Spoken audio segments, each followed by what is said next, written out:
Hello, എല്ലാവർക്കും നമസ്കാരം. ഇന്ന് പറയാൻ പോകുന്നത് സർട്ടിഫിക്കറ്റ് വെരിഫിക്കേഷന് പോകുമ്പോൾ ശ്രദ്ധിക്കേണ്ട കാര്യങ്ങളെക്കുറിച്ചാണ്. അപ്പോൾ നമ്മൾ എക്സാം ഒക്കെ കഴിഞ്ഞു, സർട്ടിഫിക്കറ്റ് അപ്ലോഡ് ചെയ്തു.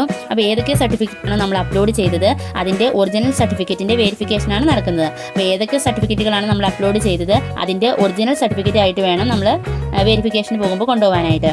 ഇനി ഈ വെരിഫിക്കേഷനുമായി ബന്ധപ്പെട്ട് നമ്മുടെ മൊബൈൽ ഫോണിൽ മെസ്സേജ് വരികയോ അല്ലെങ്കിൽ നമ്മുടെ പ്രൊഫൈലിൽ മെസ്സേജ് വരികയോ ചെയ്യും. നമ്മുടെ പ്രൊഫൈൽ ഓപ്പൺ ചെയ്ത് കഴിയുമ്പോൾ അനൗൺസ്മെൻറ്റ് എന്ന് പറയുന്ന ഒരു സെക്ഷൻ ഉണ്ട്. അതിൽ ടാബ് ചെയ്ത് നമ്മൾ ഓപ്പൺ ചെയ്യുമ്പോൾ അവിടെ മെസ്സേജ് വന്നത് കാണിക്കും. അപ്പോൾ കുറച്ച് ജില്ലകളുടെയൊക്കെ ഡേറ്റ് ഒക്കെ വന്നിട്ടുണ്ട്, ഇനി കുറച്ച് ജില്ലയുടെ വരാനുണ്ട്.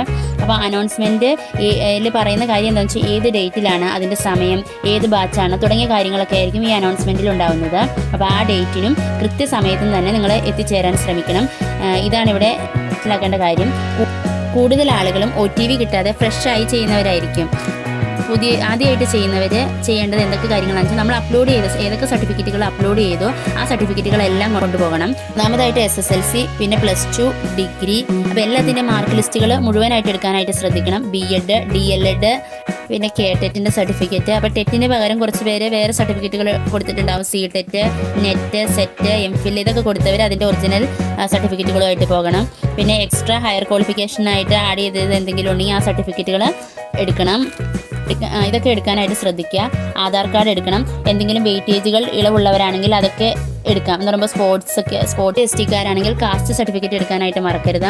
പിന്നെ OBC ആണെങ്കിൽ നോൺ ക്രിമിലിയർ സർട്ടിഫിക്കറ്റ് വേണം. പിന്നെ റിസർവേഷൻ എന്തെങ്കിലും ഉണ്ടെങ്കിൽ ആ സർട്ടിഫിക്കറ്റ് കയ്യിലെടുക്കുക. ഇത്രയും കാര്യവും എടുത്തിട്ട് നമുക്ക് എപ്പോഴാണോ ഡേറ്റ് കിട്ടിയത് ആ ഡേറ്റിൽ തന്നെ കൃത്യസമയത്തിന് മുന്നേ തന്നെ അവിടെ എത്താനായിട്ട് എല്ലാവരും ശ്രദ്ധിക്കണം.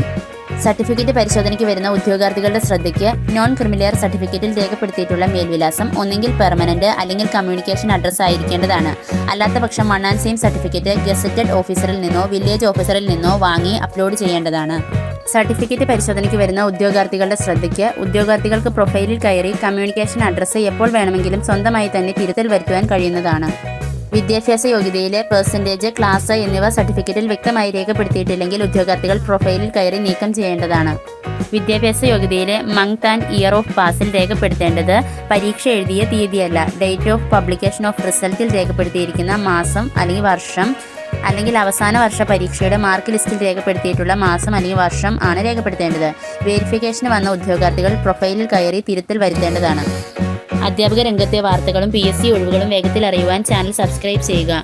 വീഡിയോ ഇഷ്ടമായ ലൈക്ക് ചെയ്യാൻ മറക്കരുത്. Thanks for watching.